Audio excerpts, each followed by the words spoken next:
Welcome to the Fear and Greed Business News Afternoon Report for Thursday, the 20th of June, 2024. I'm Sean Aylmer. Every afternoon, we've got 5 stories that happened today that you need to know about. Story number 1, the S&P ASX 200 closed down 0.3% today to 7,769 points, dragged lower by healthcare and tech stocks. The property sector did best. Once again, it wasn't a particularly busy day apart from the Guzman Gomez float. The fast food chain listed today, and by the end of its first session, its share price was up 30%. Among the large caps, Transurban, Coles, CSL and Macquarie Group were among the worst performers. Aristocrat Leisure, Suncorp and Commonwealth Bank were some of the best. There was some good news for Telstra's 1.3 million shareholders. The telco share price hit a 4-week high, though it's still down about 11% since early February. In corporate news, the price of Drone Shield shares hit a new record. They're up 575% over the past year. It came after it said it had won a contract to supply counter-drone hardware to a Swiss customer. Best performer on the ASX today was mortgage broker Helia. That pretty much reversed most of yesterday's decline. Now today it came out and flagged a potential lending deal with Commonwealth Bank. Investors liked that one. It was up 16%.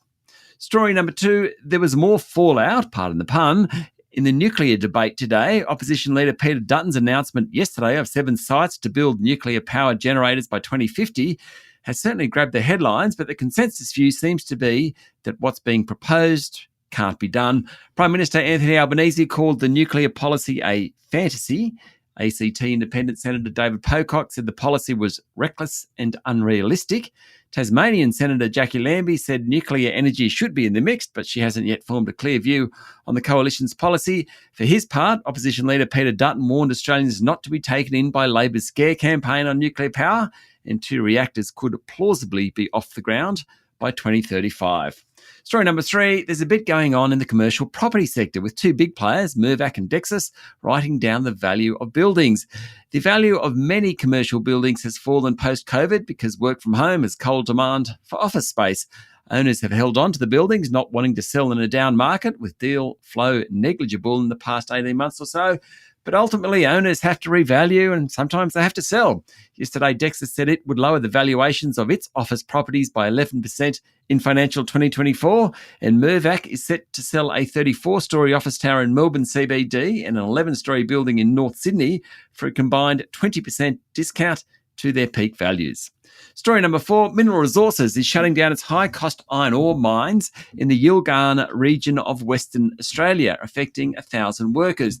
The group said it will try and redeploy as many workers as possible in its other iron ore and lithium mines in Western Australia. Mineral Resources made the decision to focus on its more promising iron ore sites, including the Pilbara, where last month it loaded its maiden shipment bound for China. Over the past week, the group's also agreed to purchase iron ore assets in the Pilbara from BCI Minerals. Now, the company said the decision to close the Yilgarn mine had been influenced by a combination of factors, including the limited remaining life of the 5 operating mines spread over 220 kilometres, and the significant capital cost and lead time required to develop new resources to ensure continuity of supply. And story number 5, there was some good news out of the United Kingdom, with inflation hitting the Bank of England's 2% target last month. It means headline inflation in the UK is now below the Eurozone, the US and Australia. But services inflation remains higher than expected. I think I've heard that story before. It's good news for Prime Minister Rishi Sunak, who is struggling to turn around his wayward election campaign. A poll in the Telegraph this week predicts that Mr Sunak could become the first sitting PM to lose their seat at a general election. It's forecasting Labor could win 516 seats in the Parliament compared to the Conservatives' 53. 516 to 53. That would be a shellacking.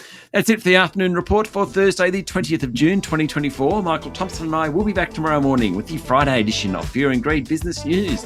I'm Sean Aylmer. Enjoy your evening.